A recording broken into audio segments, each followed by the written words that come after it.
News 7 रे खबर प्रसारण हेबा परे सहायतार हाथ बढ़ाइले बा सहायता प्रदान कले विभिन्न अनुष्ठान। केन्द्रापड़ा जिला मार्सागाई थाना जयचंद्रपुर गाँव पांच भौणी संघर्षमय कहानी को नहीं खबर प्रसारण करिथिला न्यूज 7। माँ पक्षाघात बिछणारे पड़िथिबा बेले बापांकर अकाल वियोग घटिथिला। फଳରେ घरर बड़ झियो अनुसूया स्वाईं पाठपढ़ा बयस परिवार बोझ मुंडाइबा पई से बाध्य होइतिले। एही घटना न्यूज 7 नजर को आसीथिला एवं यही असहाय परिवार को नहीं आमे खबर प्रसारण करिथिलु। एही खबर प्रसारण हेबा परे केन्द्रापड़ा जिला डेराबेस अंचलर अग्रणी अनुष्ठान स्माइल प्लीज फाउंडेशन र कर्मकर्ता एही असहाय परिवार पाखरे पहुंची सहायता दैछंती। एथिस न्यूज 7 को धन्यवाद जणाइछंती एही संगठन। सहायता प्रदान एही पांच भौणी मुहरे हस फुटिछि। कौन कौन सहायता प्रदान कले तांको सह अधिक आलोचना करिछंती आम प्रतिनिधि प्लाबन स्वाई। असहाय पांच भौणी संघर्ष कहानी को नहीं न्यूज 7 खबर प्रसारण करिथिला। आमे कही रखिबा बापांक अकाल वियोग परे जेमिति अनाथ होई पड़िथिले पांच भौणी। मार्साघाई थाना जयचंद्रपुर ग्रामरू न्यूज 7 टीम पहुंची खबर प्रसारण करिथिला। खबर प्रसारण परे आज केन्द्रापड़ार जो प्रमुख सेवा संस्था अच्छी स्माइल प्लीज फाउंडेशन सदस्य माने पहुंची कौन सहायता प्रदान करिसेंती तांको सह आलोचना करिबा। सारे आपण केमती खबर पाहिले आसिले कौन कौन सहायता सारे प्रदान कले।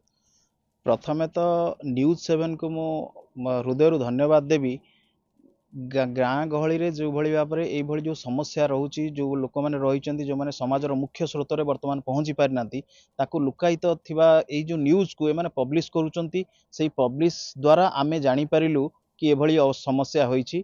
तापरे आमे आसीथिलु से जयचंद्रपुर गाँ को एवं तांको सहित कथा हला परे तांकर प्रति मासर आमे राशन दवा पई कहिचु। तांको मेडिसिन मध्य तांको मांकर जो मेडिसिन दरकार से भी प्रति मासरे मेडिसिन पहुंचीबो।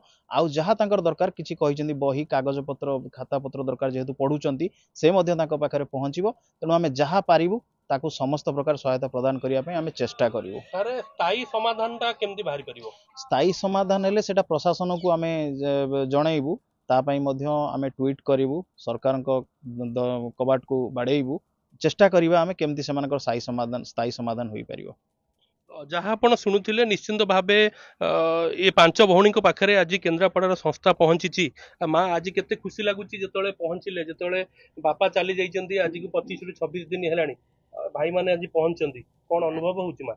आज्ञा बहुत खुशी लगुच जहाँ आम मैंने चलवाई जहाँ राशन एवं माने जहाँ दरकार तार माँ को मेडिसिन माने मासकु मास जहाँ दरकार से दायित्व नेले जे मासकु मास मेडिसिन देबे बोली। आउ जहाँ माने भाई माने जे आसतिले जहाँ कहले जे पिला भौणी माने जो पाठ पढ़ा जहाँ माने बही खाता ये फे तापई भी सहायक ये गछंदी।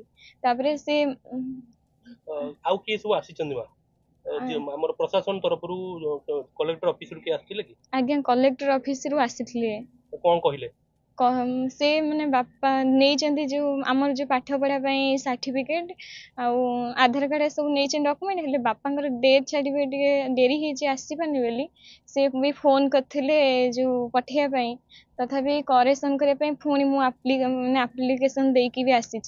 कौन समाधान आपन कौन स्थायी समाधान दरकार पिला भौणी मैंने केमती पाठ पढ़ा सैला परे तांकर निज गोड़ पे कौन से केमिति छिड़ा ही पारिबे को लाइन ये नहीं से चेष्टा करिवो।